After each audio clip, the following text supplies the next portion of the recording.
জয় জগন্নাথ। আমি বানাতে চলেছি আমের মালপো। আপনারা কি জানেন, এক বাটি ময়দার মধ্যে হাফ বাটি সুজি দিয়ে এক চিমটে নুন দিয়ে মিশিয়ে নিতে হবে।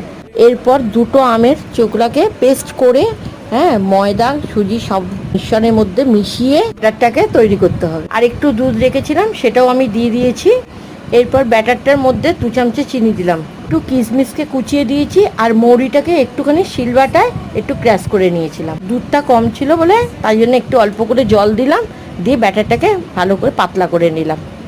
এরপরে এটাকে কিছুক্ষণের জন্য চাপা দিয়ে রেখে দেবো। এবারে রসটা বানানোর জন্য 1 বাটি চিনি দিলাম, 1 বাটি জল দিয়ে রসটাকে তৈরি করলাম। রসটার মধ্যে একটু এলাচ মুখটা ছাড়িয়ে এবার মালপোগুলো ভেজে দেবো। বন্ধুরা, আমার চ্যানেলে ডিটেল ভিডিও দেওয়া আছে, আপনারা দয়া করে একটু দেখে নেবেন। এরপরে ভাজা মালপোগুলো এর মধ্যে দিয়ে দিলাম। মালপোগুলো হয়ে গেছে। ভিডিওটা যদি আপনাদের ভালো লাগে অবশ্যই সাবস্ক্রাইব করে রাখবেন।